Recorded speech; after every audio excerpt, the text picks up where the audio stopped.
Padre, en esta tarde te damos gracias, Señor, por tu palabra. Ayúdanos, Señor, y danos sabiduría e inteligencia para llegar a ella, permitiéndote a ti que tú nos hables a través de ella, Padre. Ayúdanos, Señor, también a poner en práctica cada una de las ordenanzas, mandatos que tú nos mandas, Señor, y muy específicamente, Padre, lo que hoy vamos a aprender, Señor. Ayúdanos, Padre, a tener mentes abiertas, sin distracción, y gracias una vez más, porque tú nos hablas a través de ella, Padre, tu palabra, la Santa Biblia. Gracias, Señor, gracias por este medio que tú nos has dejado para comunicarnos tu verdad, Dios. Te bendecimos y te alabamos, Señor, en el nombre de Jesús. Amén. Muy buenas tardes, hermanos. Dios me los bendiga. En la tarde de hoy vamos a estar trayendo el tema que lleva por título el gran significado del compromiso. Y cuando hablamos de significado, estamos yendo un poco más allá de lo que sería una definición del término compromiso. Cuando hablamos del gran significado es precisamente de la significancia última en la práctica de nuestra vida, que debe tener una actitud de compromiso del cristiano. Por eso le hemos puesto como título el gran significado del compromiso. Bueno, esto va encadenado pues al tema del compromiso cristiano o compromiso con Dios. Antes, hermanos, quisiera poder compartir con ustedes 3 objetivos, es decir, 3 cosas a las que al final de plantear todo esto quisiera yo poder hacer calar en las mentes de cada uno de ustedes. En primer lugar, hermano, primer objetivo es que entendamos que todo cristiano, los que hemos hecho una profesión de fe verdadera, tenemos un compromiso con Dios y con su reino, y que es algo ineludible. No es si usted quiere, el hecho de usted haber creído en Cristo ya lo compromete. Así que eso es algo que no solo ahora que lo estoy diciendo, sino en el transcurso del desarrollo pues, de esta predicación, quisiera que se consolide. Hermanos, compromiso con Dios es algo que usted y yo tenemos, como bien decía alguien, aunque usted no quiera.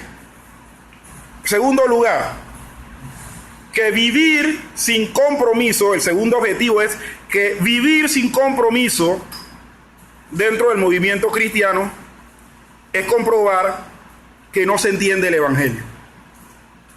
Si usted es una persona que ha profesado creer en el Señor, pero gran parte de su vida, de su desarrollo cristiano, lo lleva sin comprometerse, es porque posiblemente y casi seguro usted no ha entendido el evangelio.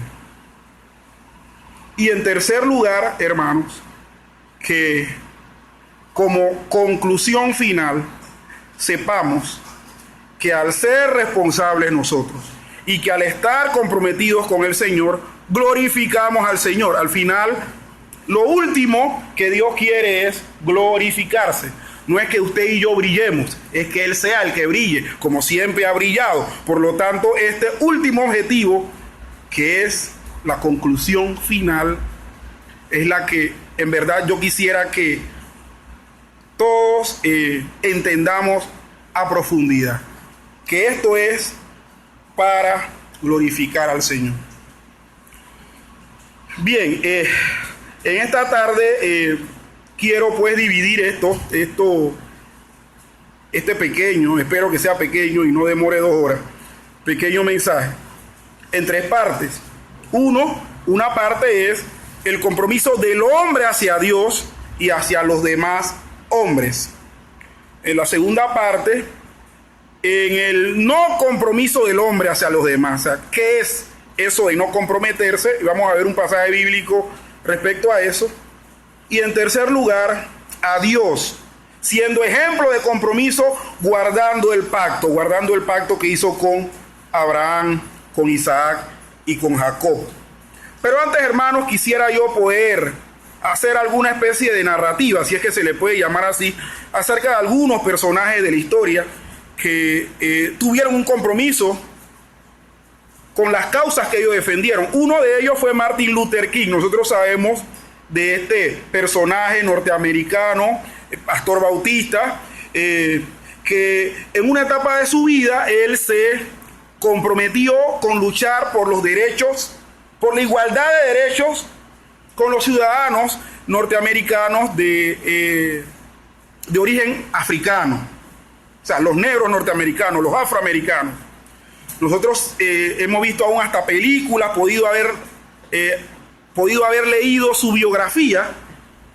Sin embargo, nosotros sabemos que él en esa lucha, en ese compromiso que nadie le pidió tener, porque en Estados Unidos todo el mundo rehuía eso, tanto los blancos como los negros,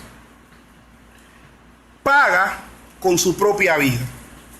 Al fin y al cabo, Martin Luther King es asesinado en una manifestación defendiendo o proclamando la igualdad de derechos de la población negra en Norteamérica, precisamente o exclusivamente en Estados Unidos.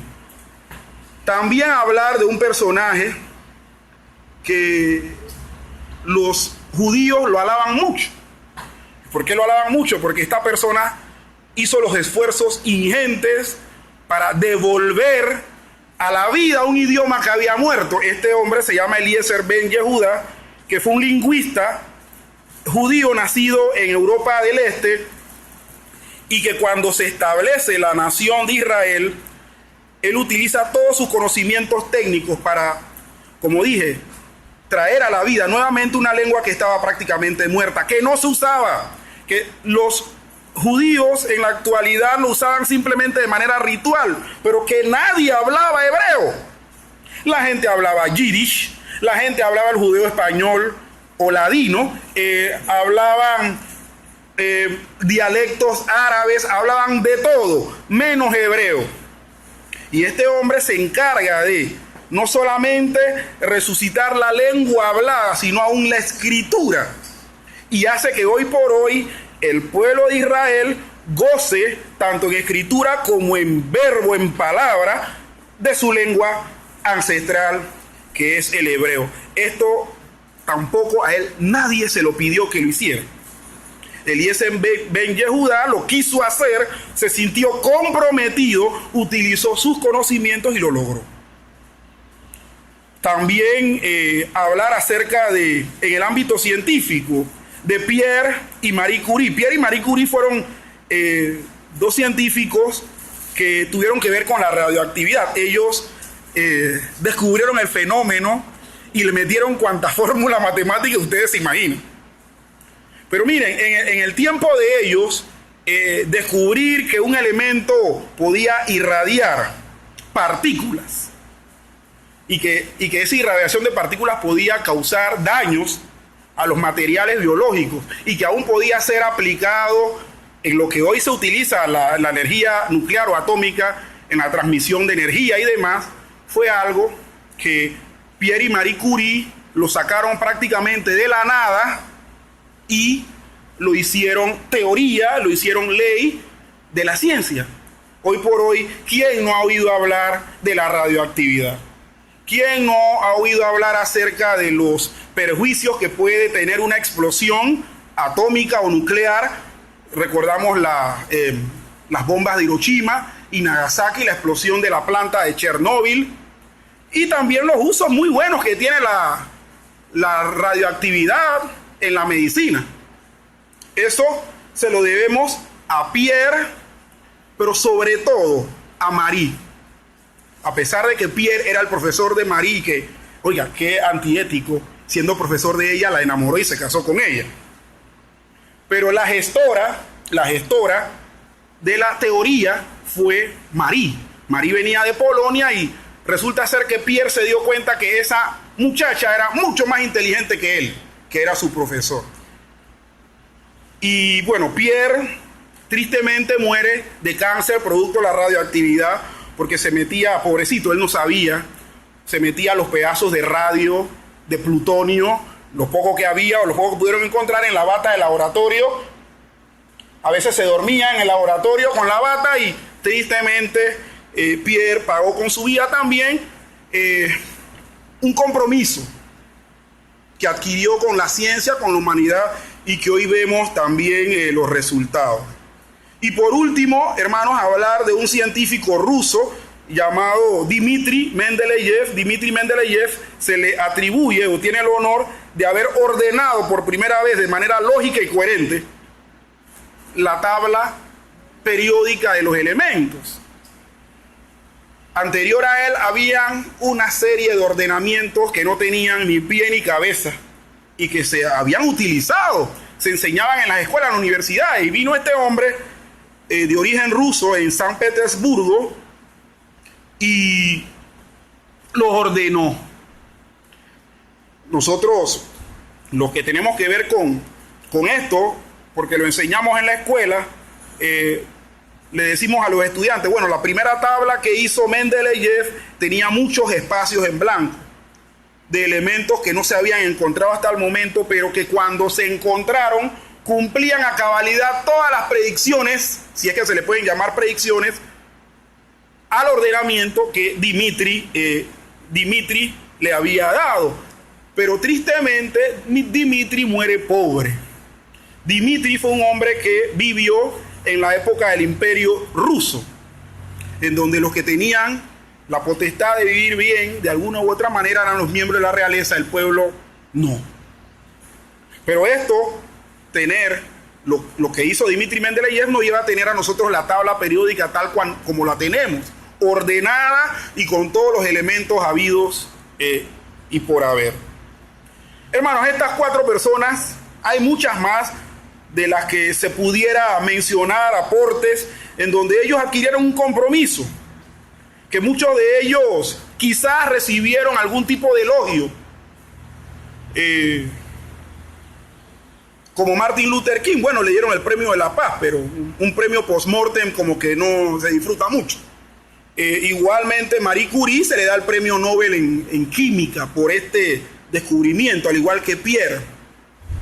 Pero bueno, Eliezer Ben Yehuda y Dmitri Mendeleev no recibieron ningún tipo de premio. Nada más, bueno, el elogio de su propio pueblo. Hermanos, ¿qué significó o qué significa para la humanidad el aporte tanto social, político y científico de estas 4 personas? Bueno, representa mucho, significa mucho. Significa, hermanos, que nosotros hoy podemos vivir con mejor calidad de vida que la gente de ese entonces. Eso, esa virtud o ese beneficio lo tenemos precisamente por gente que tomó esa causa como propia y la desarrolló. Se sintió comprometido, se sintió obligado. Bueno, vamos nosotros a ver en la Biblia algunos ejemplos de cómo esto del ser comprometido y aún en el aspecto espiritual concerniente con Dios, qué beneficios o qué perjuicios nos puede traer. Mas antes, hermanos, quisiera leer una definición que encontré en el diccionario de la Real Academia Española acerca de la palabra compromiso. Y dice así: compromiso viene del latín compromisum y significa obligación contraída, palabra dada, fe empeñada. Esta es la primera acepción. La segunda acepción dice dificultad, embarazo, empeño. La tercera acepción dice delegación que para proveer ciertos cargos eclesiásticos o civiles hacen los electores en uno o más de ellos, a fin de que designen al que haya ser nombrado. Aquí nos están diciendo, en el caso de elegir a una persona para un puesto civil o religioso eclesiástico, cuando la persona va a ejercer el voto, es un compromiso. Eso es lo que están diciendo aquí en palabras más sencillas. En cuarto lugar, la cuarta acepción dice que un compromiso es un convenio entre litigantes, por lo cual comprometen su litigio en jueces árbitros o amigables componedores. Y en último lugar dice que el compromiso es una escritura o instrumento en que las partes otorgan este convenio. Es decir, el compromiso es un contrato donde se ponen las pautas, ¿sí o no, hermano Ronia? Y al final dice que debe constar por escrito, porque es una escritura y en donde las partes plasman pues ese convenio. Como le dije al principio, hermanos, en primer lugar vamos a estar hablando acerca del compromiso del hombre hacia Dios y hacia los demás seres humanos. Y quisiera que estuvieran acompañándome a leer Nehemías capítulo 6, versículos del 1 al 3. Yo voy a estar leyendo Nehemías capítulo 6 del 1 al 3 en dos versiones bíblicas. Voy a estarla leyendo con ustedes en la versión Reina Valera y también voy a estarla leyendo en la traducción Peshitta.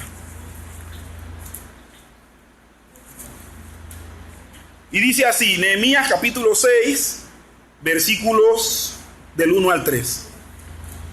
Dice, cuando oyeron Sanbalat y Tobías y Gesem el árabe y los demás de nuestros enemigos, que yo había edificado el muro y que no quedaba en el portillo, aunque hasta aquel tiempo no había puesto las hojas en las puertas, Sanbalat y Gesem enviaron a decirme, ven y reunámonos en alguna de las aldeas en el campo de Ono, mas ellos habían pensado hacerme mal. Y les envié mensajeros diciendo, yo hago una gran obra y no puedo ir, porque cesaría la obra dejándola yo para ir a vosotros. Bien, este mismo pasaje leído en la traducción Peshitta resulta ser hasta más revelador, y quisiera leerlo y que me pudieran prestar atención, nada más guardando los paralelos entre ambas lecturas. Y dice así, entonces informaron del asunto a Sanbalat, a Tobías, a Gesem el árabe y al resto de sus enemigos, que yo había reconstruido la muralla, aunque para aquel tiempo no habíamos instalado los postes de las puertas. Entonces Sanbalat y Gesem me enviaron un mensaje diciéndome, ven, vayamos juntos a acampar como tropas en la llanura de Hino. Pero en realidad ellos pensaban causarnos daño. Entonces yo les envié un mensajero a decirles, estoy llevando a cabo una gran obra, no puedo ir. ¿Acaso voy a suspender las labores dejándolas para ir con ustedes? Tanto en uno como en otra traducción, hermanos, vemos la intención de aquellos tres hombres. Y que estos tres hombres no eran Juan de los Palotes, hermanos. Estamos hablando de hombres importantes, de gobernadores que habían puesto los persas en esas regiones. Acordémonos que el tema que Nehemías escribe en su libro es un tema posterior al exilio. Y en ese momento, históricamente, está gobernando esa región del mundo el imperio persa. Entonces, estos tres hombres eran de los famosos sátrapas que habían puesto el imperio persa a gobernar las regiones circundantes a Judea y su capital, Jerusalén. Estos eran, como les dije, hombres importantes de la región. Pero la intención de ellos, hermanos, era impedir la terminación o la conclusión de la reparación y reconstrucción del muro de Jerusalén. Acordémonos de algo que leímos acá. Nehemías dice que todavía él no había edificado el muro y que quedaban posiblemente algunos portillos, algunos agujeros, algunas puertas que había que sellar, que había que instalar nuevamente para fortificar el muro. Estos tres ciudadanos del mundo de aquella época, buscando impedir la terminación de la obra, le traman una treta a Nehemías. Y acordémonos, Nehemías también era funcionario. Nehemías era el copero del gobernante persa. Nehemías le solicita a él, producto de un mensaje que escuchó de sus paisanos, de cómo estaba la situación en Judea y en Jerusalén. Y ellos le dijeron, eso está que arde allá. El muro derribado y el templo, bueno, ni se diga. Lo demás está con muestra de que fue quemado por el fuego. Entonces vemos que la intención de ellos es esa.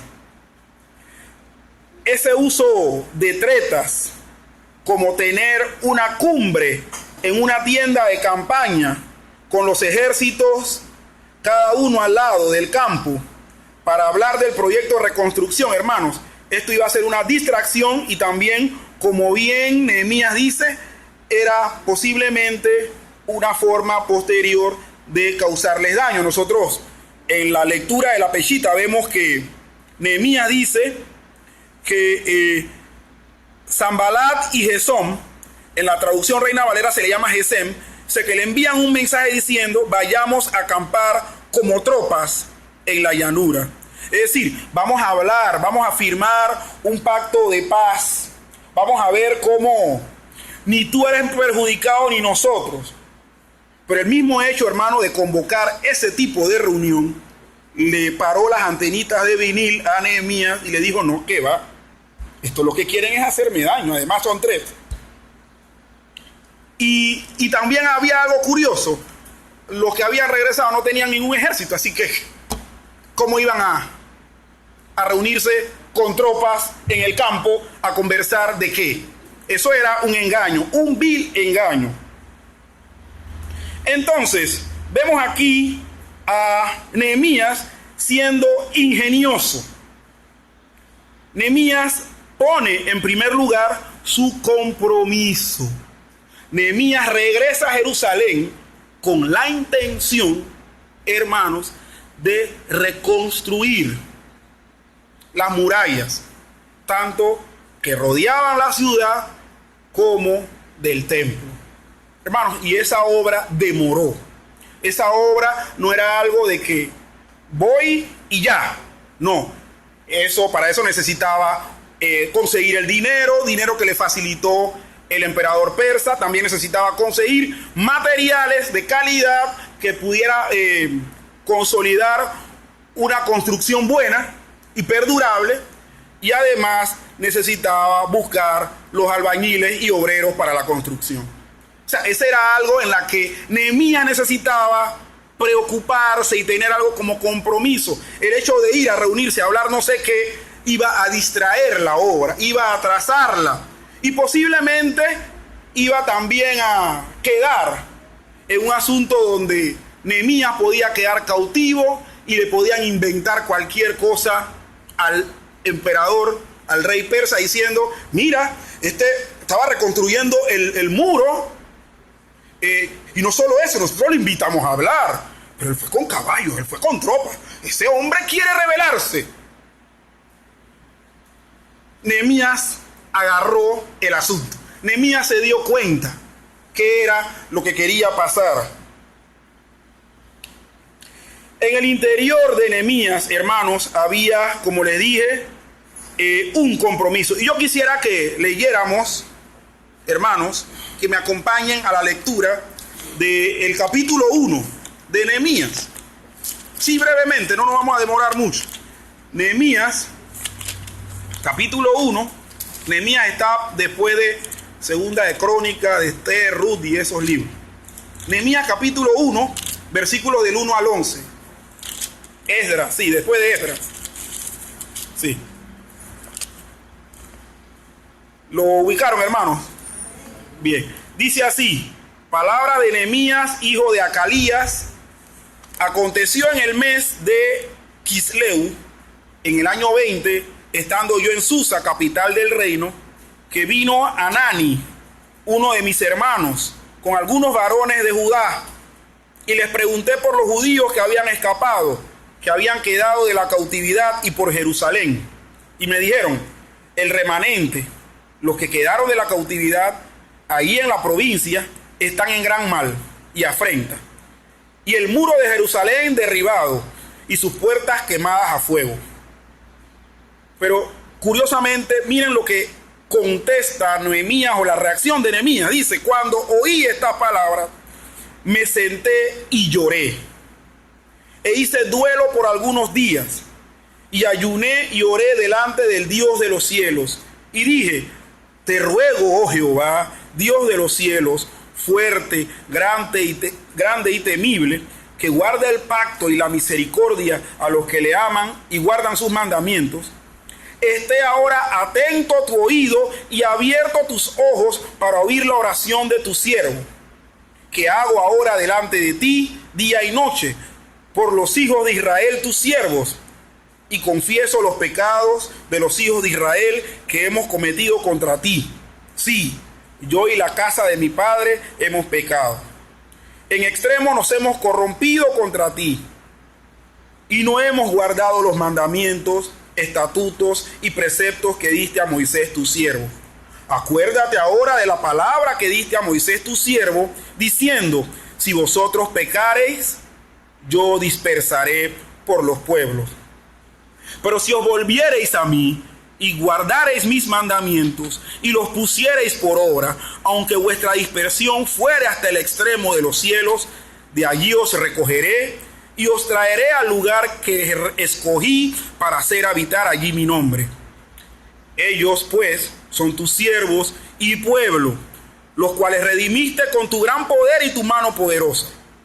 Te ruego, oh Jehová, que esté ahora atento tu oído a la oración de tu siervo y a la oración de tus siervos, quienes desean reverenciar tu nombre. Concede ahora buen éxito a tu siervo y dale gracia delante de aquel varón, porque yo servía de copero al rey. La reacción de Nehemías fue de entristecerse, hermanos, de sentir el problema como suyo propio, como que si los muros de Jerusalén fueran los muros de su casa, como si el oprobio que estaba pasando su pueblo, que ya había regresado, era el oprobio que estaba sufriendo él. Hermanos, ahí mismito, Nehemías se comprometió con el asunto. Nehemías se comprometió con el asunto. No le dio vueltas, no dijo: bueno, esto yo voy a tener que meterle 40 días de ayuno para ver qué Dios me dice. No, hermanos, en el acto, al ver la situación de su pueblo, se identifica con el problema y también con un agente de solución, y toma su decisión de ir a hablar con el rey y le pide a Dios aún: dame gracia de hablar contra este varón. Porque era común en esas cortes, sobre todo en la de Persia, que si uno entraba sin permiso del rey, ñácata, morías. Y bueno, y sabemos que ese atrevimiento de Nehemías no quedó mal, sobrevivió, habló con el rey, y el rey le surtió de todos los materiales para la obra. Y se lanzó el hombre a reconstruir. El que tiene curiosidad y lee la totalidad del libro de Nehemías se va a dar cuenta que a Nehemías no le faltaron problemas. De gratis se lo ganó. Nada más hizo llegar y estos tres se la velaron. Y no solamente estos tres, estos confabularon a otra gente más. Tanto así, hermanos, tanto así, que la obra de reconstrucción del muro era con el palaustre en una mano y con la espada en la otra. Y no era para enseñársela de lejos, hermanos, era para blandirle y sajarle el pecho a cualquiera que osara impedir esta obra de reconstrucción. Hermanos, ¿qué vemos aquí? Vemos que el compromiso es un asunto que se adquiere, y voy a decirlo así, hermanos, y espero, no caer mal, pero el compromiso es un asunto que se adquiere de acuerdo a la comunión que usted tenga con Dios. Si usted no se ha comprometido con Dios, posiblemente, hermanos, es porque su comunión con Dios es nula. Es porque esa cita diaria en oración y estudio de la palabra ni se da, no aparece en agenda.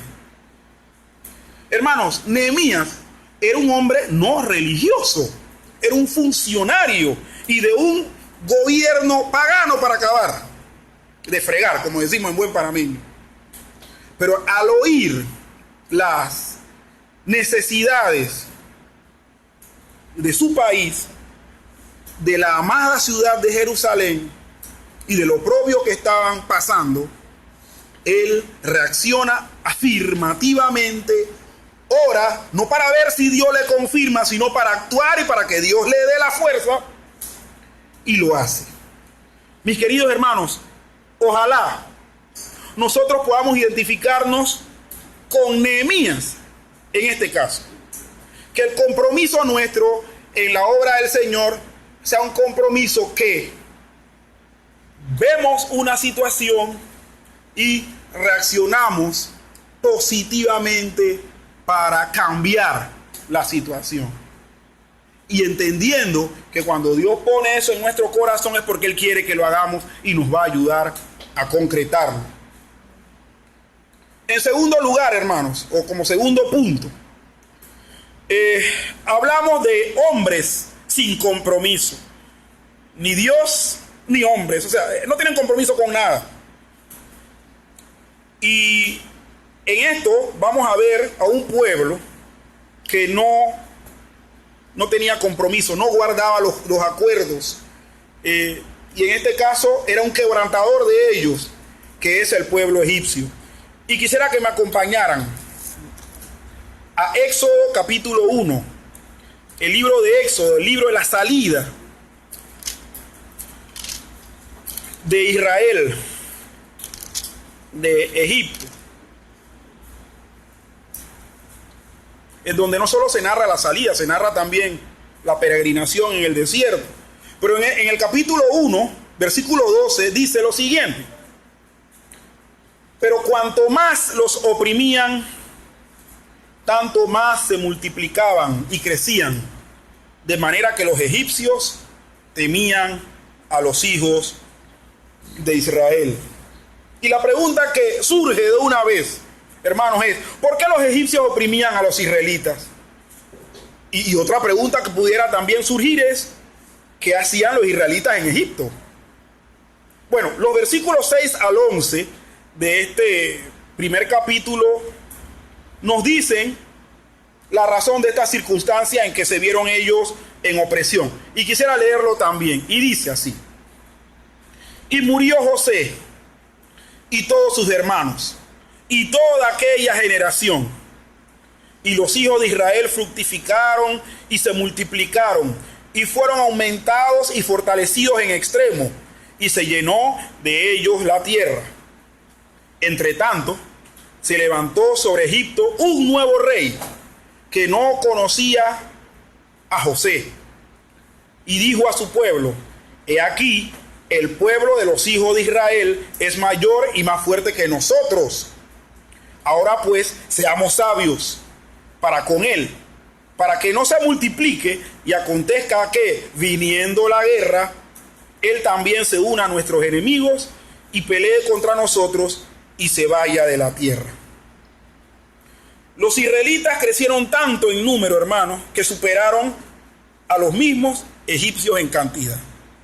Eso es algo que hoy por hoy se ventila mucho, ¿verdad? Con los inmigrantes, sobre todo los inmigrantes del mundo islámico, que están inundando Europa y que ya la cantidad de población que ha llegado es algo incontrolable. Eso causa preocupación, y más con las tendencias que tienen los islámicos.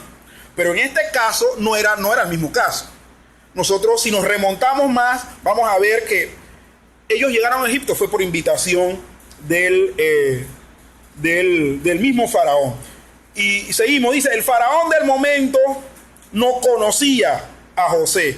José, como bien vamos a leer dentro de un rato, fue aquel visir, si es que se le puede llamar, o segundo al mando en Egipto, que tuvo de Dios la sabiduría para solucionar un problema de hambruna que se sobrevenía en Egipto. El faraón tuvo un sueño, 7 vacas gordas y 7 espigas lozanas, pero también 7 vacas flacas que se comían a las gordas, y 7 espigas enjutas y débiles que también se tragaban a las espigas buenas. Sabemos que este José interpreta el sueño de Faraón. Y Faraón le dice, bueno, ya que tú has sido capaz de decirme con tanta sabiduría esto, tú mismo encárgate del asunto. Y vemos a José siendo el segundo al mando en ese imperio interesantísimo llamado Egipto, de la administración de los alimentos durante los 7 años de sequía que hubo. Además, hermanos, los egipcios temieron que los israelitas se unieran a sus enemigos y le temieron por eso.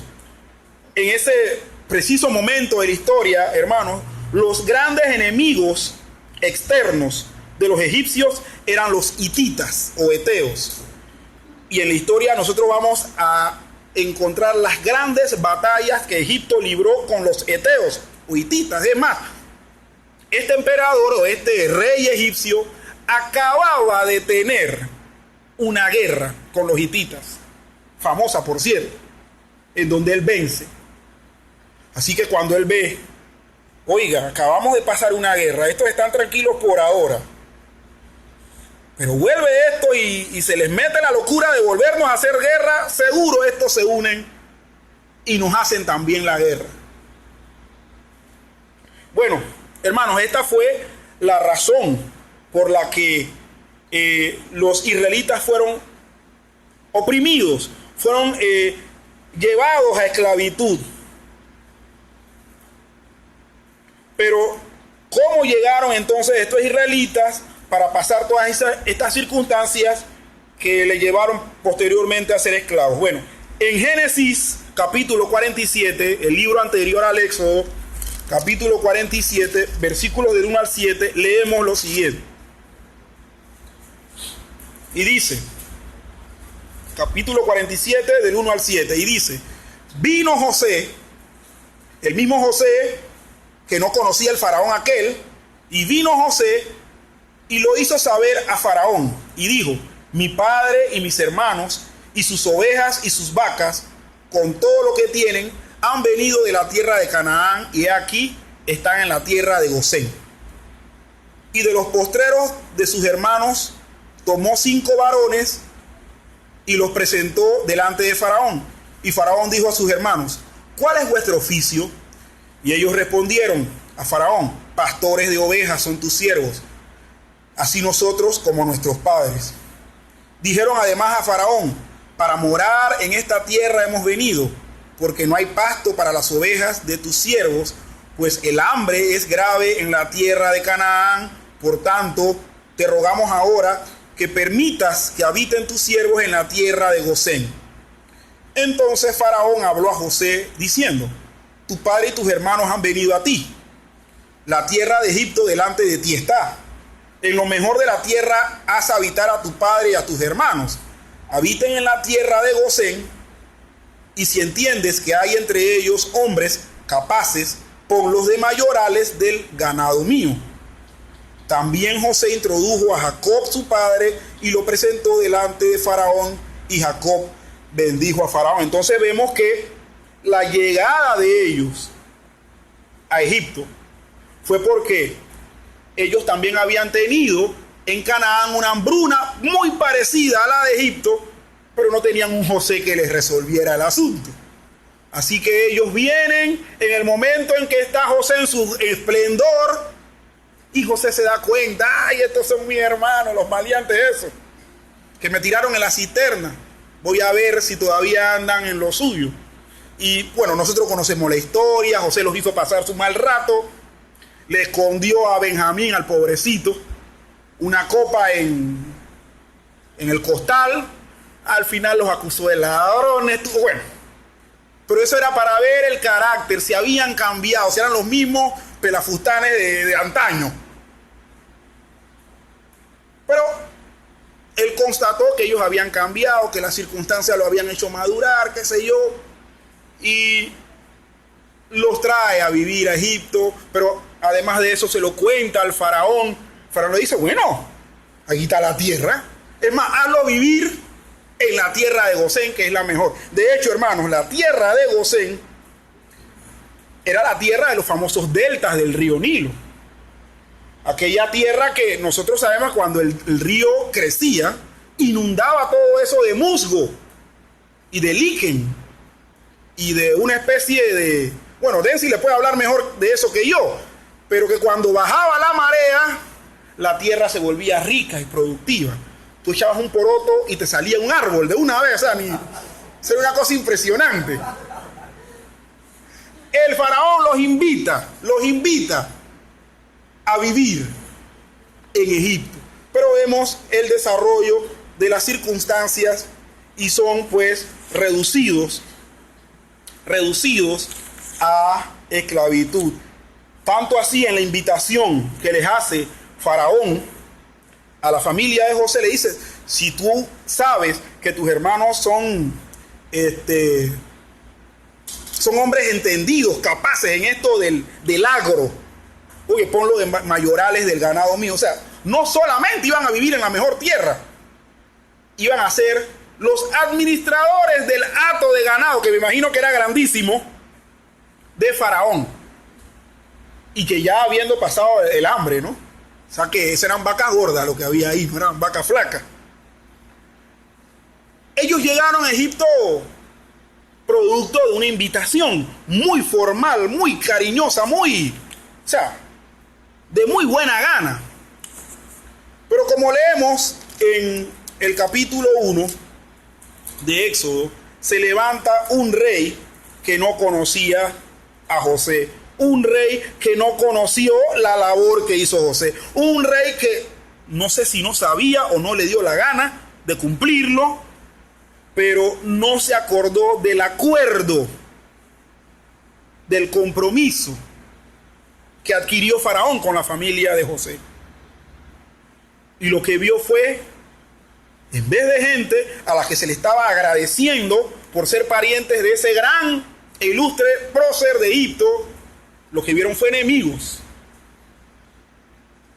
Reduzcámoslo a la esclavitud. Mis hermanos, y nosotros vemos qué fue lo que hicieron. Ya no le daban ningún material para construir los ladrillos. Búsquenlo ustedes y deben tener también la misma cantidad de ladrillos. Aquí no le vamos a facilitar nada. Los oprimieron. Hermanos, con esto que acabamos de leer y de traer un poco el contexto para poder entenderlo mejor, vemos a un rey que no guardó un compromiso, que no guardó el compromiso que había adquirido su padre. Y que así hay muchos de nosotros, hermanos, que ya sea en el aspecto religioso o en el aspecto civil y social, no guardamos los compromisos que, ya sea que como persona o como nación, contraemos y no hacemos nada. Y lo que hace eso es que perjudica a los demás, perjudica a terceros y aún hasta a uno mismo. Hermanos, nosotros sabemos en qué quedó todo esto de la esclavitud de los israelitas en Egipto. Los israelitas salieron de todos modos. Los egipcios los persiguieron. ¿Y qué les pasó a los egipcios después? Triunfantes agarraron a los israelitas y los regresaron, ¿verdad? No. busquemos sus esqueletos en el Mar Rojo, hermano. Ahí están. O sea, hermanos, guardar los compromisos trae bendición, pero romperlos aún, hermanos, en el ámbito espiritual, trae mal, trae perjuicios.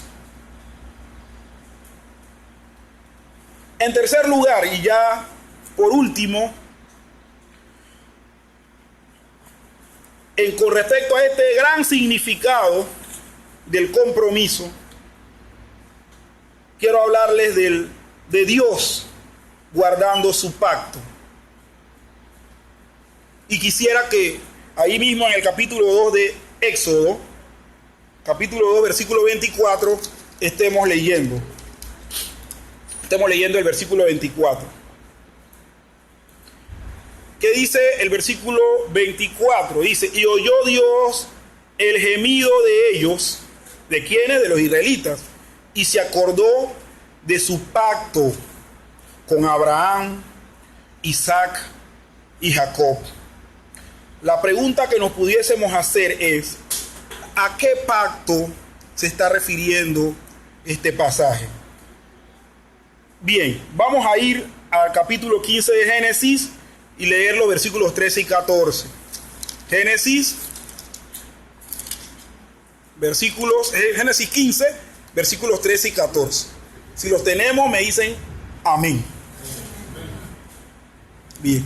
Génesis capítulo 15, versículos 13 y 14 dice, entonces Jehová dijo a Abraham, ten por cierto que tu descendencia morará en tierra ajena y será esclavizada allí y será oprimida 400 años. Ya de una vez Dios le adelanta a Abraham su situación en Egipto, cómo iba a ser, aún hasta el término de tiempo, de manera exacta.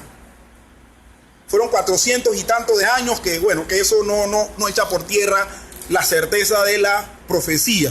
Y el versículo 14 dice, mas también a la nación a la cual servirán, juzgaré yo, y después de esto saldrán con gran riqueza.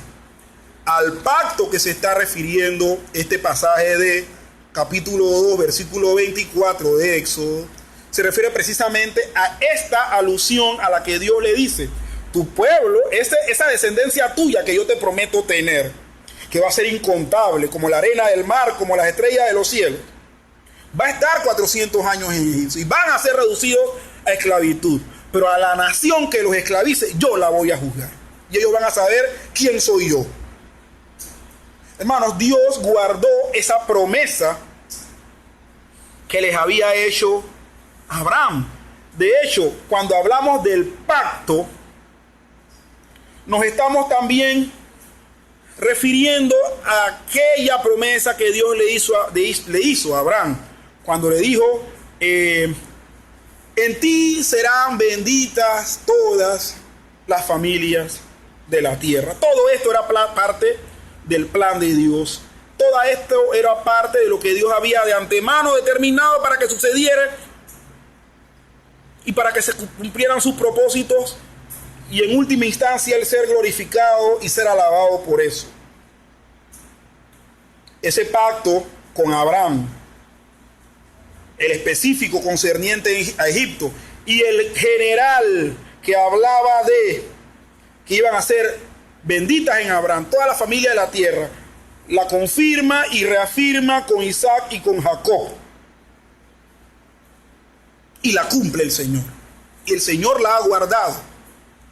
¿Qué vamos a ver de Dios a lo largo y ancho de la Biblia? A Dios guardando sus promesas, a Dios guardando su pacto, a Dios guardando sus compromisos. Dios le prometió a Abraham que iba a tener un hijo en su vejez, que este sería el primero de una línea de millones de descendientes, así como la arena del mar y como las estrellas del cielo, que en él serían benditas todas las naciones. Mas, con respecto a esto, que Egipto sería juzgado, castigado, y que ellos saldrían con gran riqueza. Miren, los israelitas, cuando salieron por la fuerza del brazo de Jehová salieron despojando a los egipcios. Tanto así que el pasaje bíblico habla de que los egipcios, para que los hebreos, se largaran, le daban y vete, coge, vete ya. No te queremos aquí. Los despojaron. Dios guardando su pacto. Dios se acordó de cumplir su pacto. Ahora bien, quisiera, antes de seguir con esto, poder definir la palabra pacto. Tengo dos definiciones. Una de la Real Academia de la Lengua y otra del Diccionario Bíblico Mundo Hispano.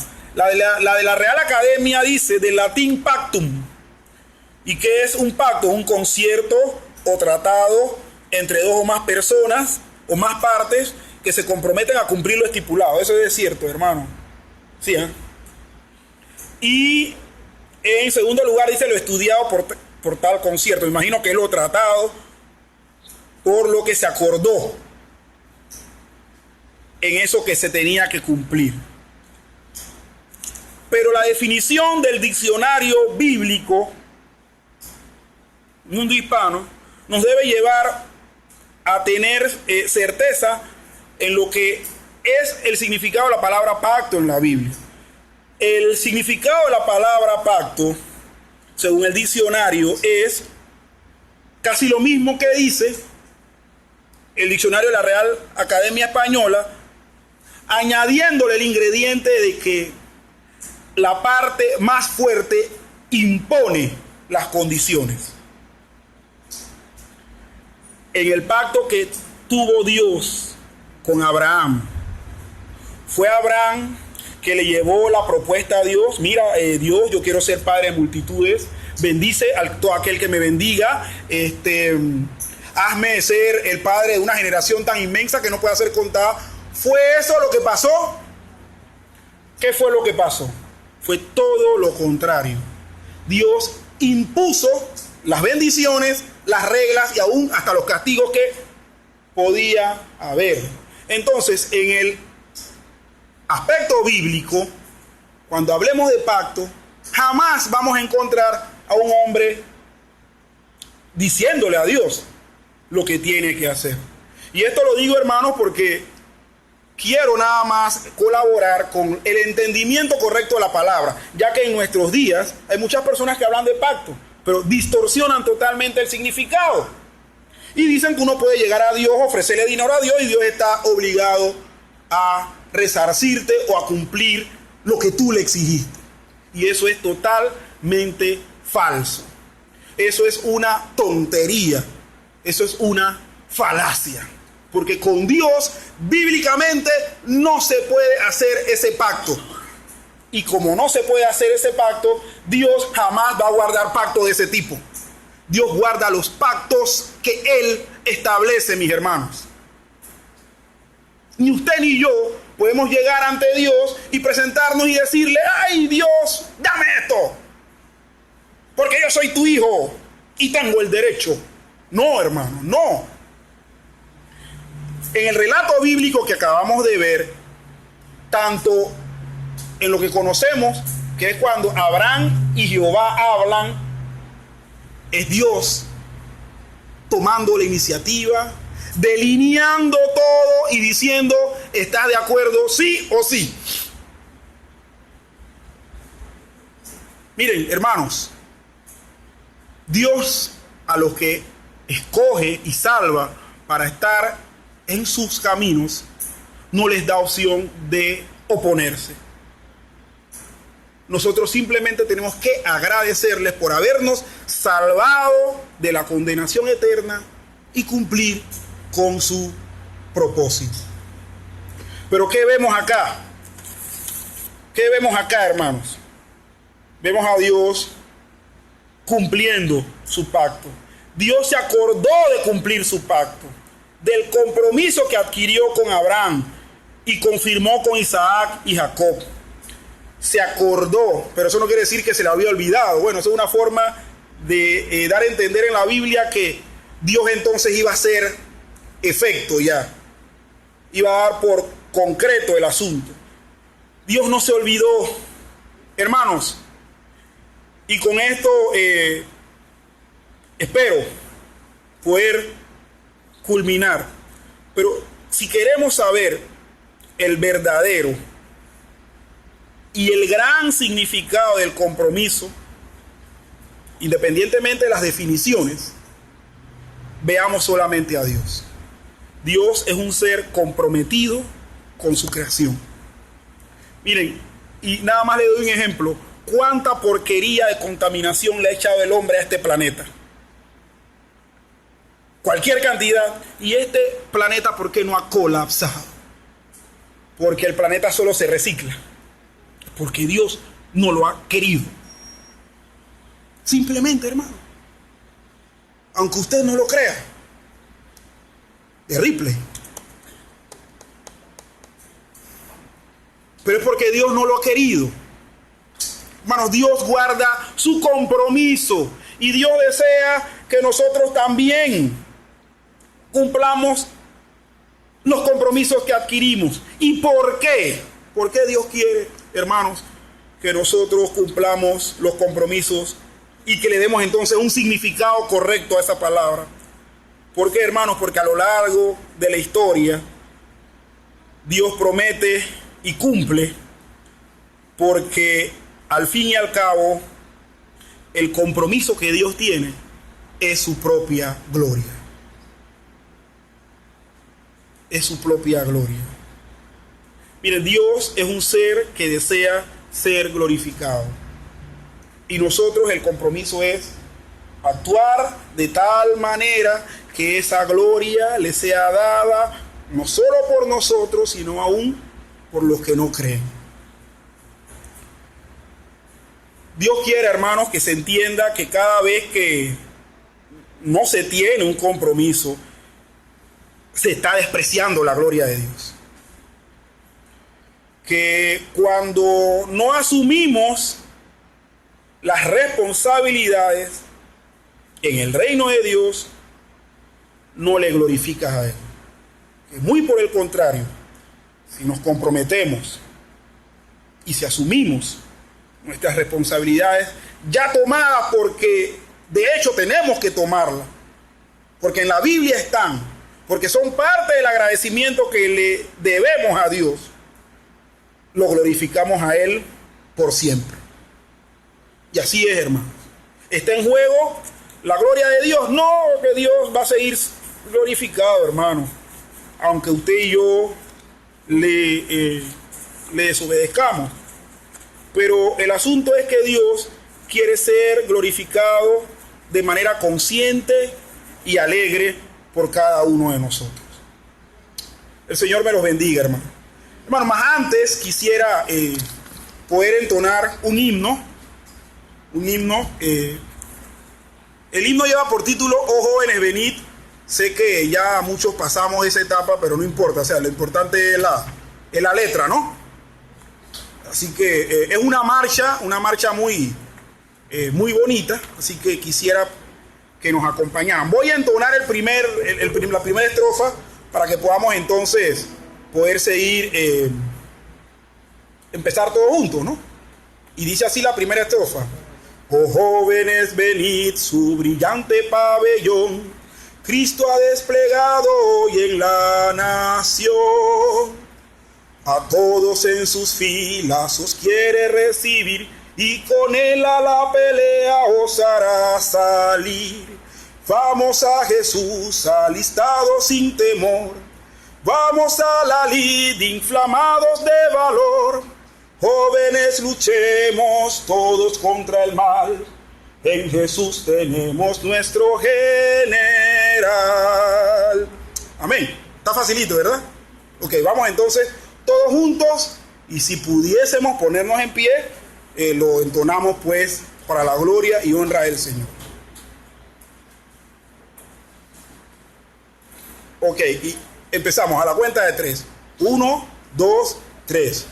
Oh jóvenes, venid, su brillante pabellón Cristo ha desplegado hoy en la nación. A todos en sus filas os quiere recibir, y con él a la pelea os hará salir. Vamos a Jesús alistados sin temor, vamos a la lid inflamados de valor. Jóvenes, luchemos todos contra el mal, en Jesús tenemos nuestro general. Oh jóvenes, venid, el potente Salvador quiere recibiros en su derredor. Con él a la batalla salid sin vacilar, vamos prontos compañeros, vamos a luchar. Vamos a Jesús alistados sin temor, vamos a la lid inflamados de valor. Jóvenes, luchemos todos contra el mal, en Jesús tenemos nuestro general. Las armas invencibles del jefe guiador son el evangelio y su gran amor. Con ellas revestidos y llenos de poder, compañeros, acudamos, vamos a vencer. Vamos a Jesús alistados sin temor, vamos a la lid inflamados de valor. Jóvenes, luchemos todos contra el mal, en Jesús tenemos nuestro general. Quien venga a la pelea, su voz escuchará, Cristo la victoria le concederá. Salgamos compañeros, luchemos bien por él, con Jesús conquistaremos inmortal laurel. Vamos a Jesús alistados sin temor, vamos a la lid inflamados de valor. Jóvenes, luchemos todos contra el mal, en Jesús tenemos nuestro general. Amén, hermanos, que el Señor me los bendiga por siempre.